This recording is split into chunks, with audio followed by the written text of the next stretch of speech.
It was a crisp autumn morning when my life took a turn I could never have anticipated. I was halfway through my morning coffee, savoring the quiet before the chaos of the day began, when I saw Ida Bulldozer, its yellow frame gleaming in the early sunlight, parked on what I thought was my property. At first, I assumed it was a mistake. Maybe the city was doing some maintenance work, or perhaps a utility company was laying down new lines. But then I noticed the construction crew, the massive banner that read "Future Site of Crestwood Luxury Golf and Spa," and the sinking feeling in my stomach. My coffee slipped from my hand, splattering across the porch. My land. They were breaking ground on my land. But that didn't make any sense. I didn't own any vacant land.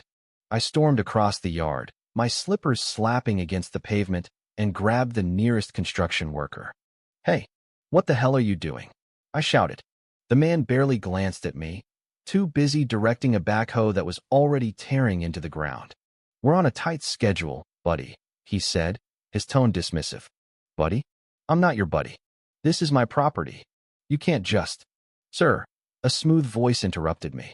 I spun around and saw a man in a designer's suit, completely out of place on a dusty construction site. He was tall, tanned, and had the smug smile of someone who had never lost a negotiation in his life. "Richard Prescott, CEO of Crestwood Developers. Pleasure to meet you." He extended a hand, but I ignored it. "There's no way you bought my land. I never sold it." He sighed, like he had been through this 100 times before. "Oh, I don't know about that." He pulled out a folder, flipping through paperwork with the ease of a magician performing a trick. "Property number 786B, purchased through the Homeowners Association as part of a rezoning effort. Your name was listed as the pre-VYS owner." I grabbed the documents, scanning them in disbelief. My name was there. My signature. A property I had supposedly neglected for years. The problem? I had never even heard of this property before. By the time I reached the HOA office, my blood pressure had hit dangerous levels. The meeting room was filled with smug board members and stale coffee, the kind of place where decisions were made without any concern for the people affected. Marcy Dunning, the HOA president, sat at the head of the table, wearing a smile that made my skin crawl. "Jack, what a surprise. Here to pay your overdue fines?" she asked, her tone dripping with condescension. I slammed the paperwork onto the table. "You sold my land without my permission." She barely flinched. "Correction. We sold land registered in your name due to unpaid fees. It was considered abandoned. I don't own any land besides my house," I shouted. Marcy leaned back, crossing her arms. "That's not what our records show. You were notified months ago." I laughed, but it wasn't out of amusement. "You mean the pile of HOA junk mail I toss into the recycling? The ones about grass height violations and holiday decoration restrictions?" One of the board members snorted. Marcy shot him a glare before turning back to me. "The point is, the sale was legal." I felt my pulse in my temples. "So you're telling me you auctioned off a plot of land I never knew I owned, and now a billionaire is turning it into a golf course?" "Essentially, yes. And that doesn't sound insane to you?" Marcy checked her nails, completely unfazed. "The matter is closed, Jack." "The hell it is." I stormed out, but not before knocking over a stack of useless HOA newsletters on my way. If these idiots weren't going to help, I'd figure this out myself. My next stop was the county records office, a place that smelled of old paper and regret.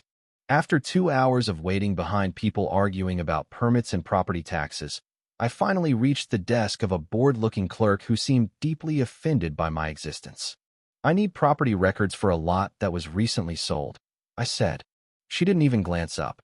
"Address." I rattled off the details, expecting more bureaucratic nonsense. Instead, she froze. Her fingers hovered over the keyboard, her eyes flicking between the screen and me like I had just given her nuclear launch codes. Sir, I think there's a mistake," she said. "No kidding," I muttered. "What now?"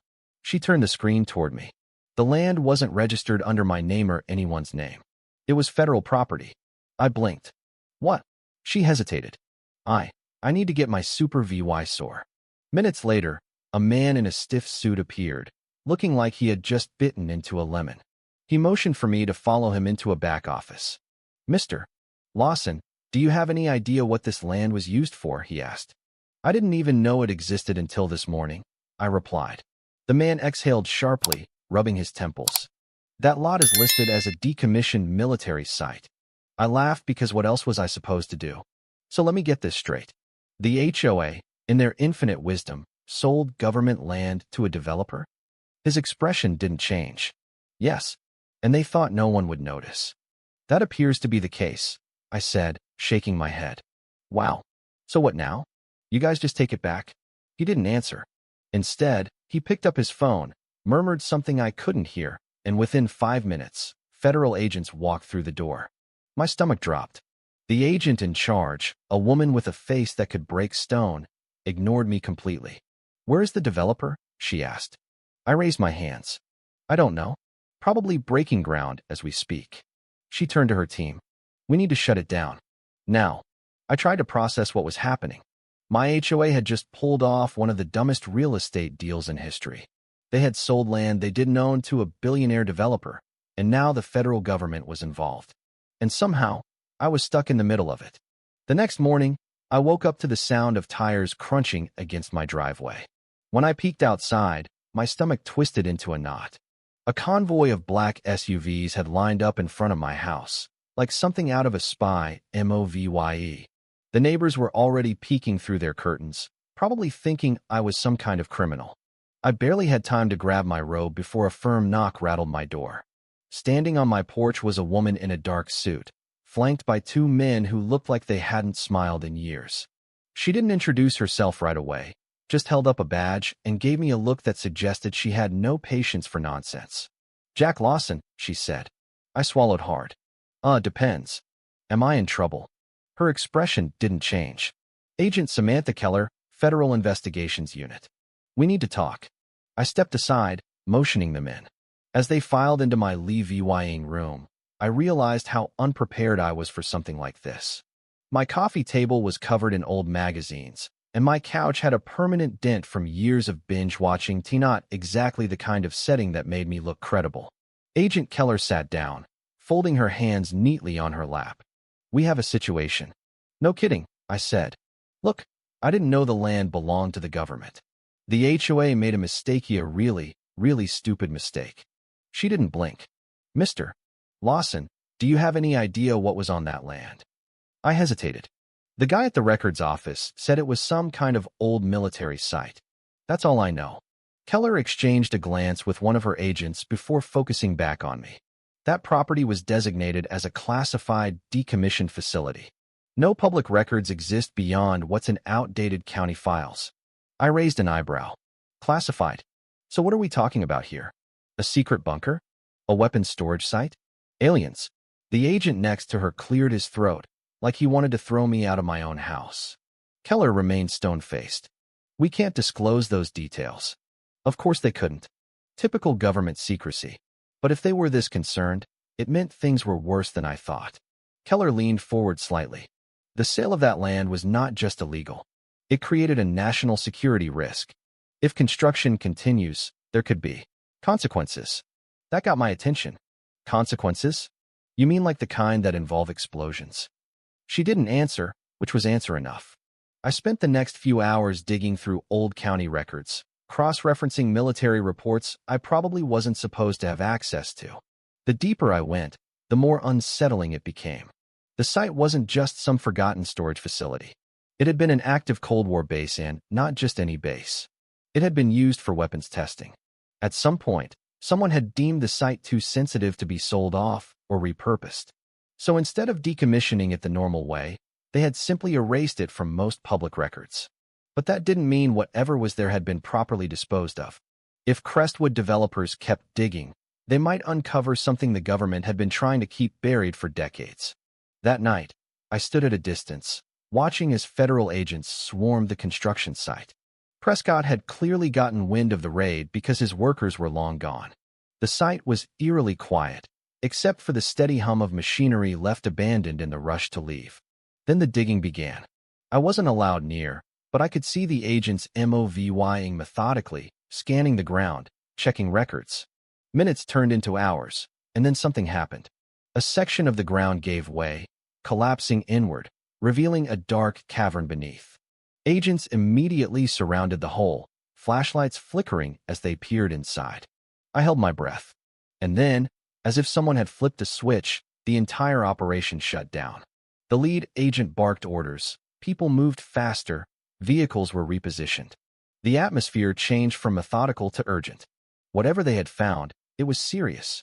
Agent Keller returned to where I was waiting, her face unreadable. "It's done," she said. I narrowed my eyes. "That's it. Just like that." She nodded. "The site is under federal lockdown. Prescott's claim is nullified. The HOA will face legal repercussions for fraud. It's over." I didn't buy it. "And what exactly did you find?" She hesitated. "That's classified." Of course it was. A week later, the land was sealed off permanently.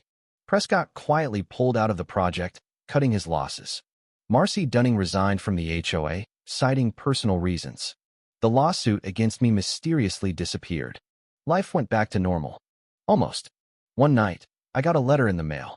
No return address, no markings. Inside was a single sheet of paper. It simply read, "Some things are better left buried."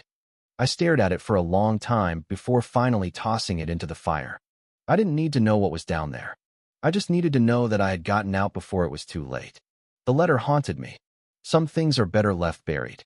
It wasn't just a warning, it felt like a threat. I couldn't shake the feeling that whoever sent it knew more than they were letting on. The federal government had sealed off the site, but I couldn't help but wonder if they had truly contained whatever was down there. A few days after receiving the letter, I noticed strange things happening around my neighborhood. Black sedans with tinted windows would occasionally park at the end of my street, their occupants never stepping out. My phone would sometimes buzz with unknown numbers, but when I answered, there was only silence on the other end. I tried to convince myself it was paranoia, but deep down, I knew something wasn't right. One evening, as I was cleaning up after dinner, there was a knock at my door. I opened it to find Agent Samantha Keller standing on my porch, her expression grim. She didn't wait for an invitation before stepping inside. "We need to talk," she said, her tone urgent. "What now?" I asked, closing the door behind her. "I thought this was over." Keller shook her head. "It's not over. Not even close." She handed me a file. Inside were photographs of the construction site, now sealed off with heavy steel barriers and guarded by armed personnel. But what caught my attention were the images of the cavern that had been uncovered. The walls were lined with strange symbols, and in the center of the cavern was a massive, metallic structure that looked like nothing I had ever seen before. "What is that?" I asked, my voice barely above a whisper. "We don't know," Keller admitted. "But whatever it is, it's not of this world." Keller explained that the government had been aware of the site for decades.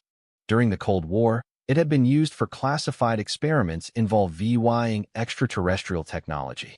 The facility had been abandoned after an incident in the 1960s, and the decision was made to bury it and erase all records of its existence.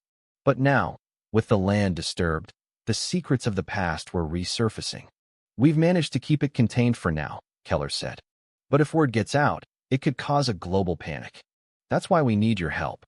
"My help?" I asked, incredulous. "What can I do?" "You're the only one who knows the truth about what happened with the HOA and the sale of the land," Keller explained. "If we can prove that the sale was fraudulent, we can keep the site under federal control. But if Prescott or anyone else challenges us in court, the whole thing could blow up in our faces." The next few weeks were a whirlwind of legal battles and covert operations. Prescott's lawyers were relentless, arguing that the land had been legally purchased and that the government had no right to seize it. Meanwhile, Keller and her team worked behind the scenes to gather evidence of the HOA's negligence and fraud. I found myself caught in the middle, testifying in court and providing documents that proved the HOA had knowingly sold land they didn't own. It was exhausting, but I knew it was the only way to keep the site and whatever was buried beneath it under control. Just when it seemed like the case was at a stalemate, Keller made a breakthrough.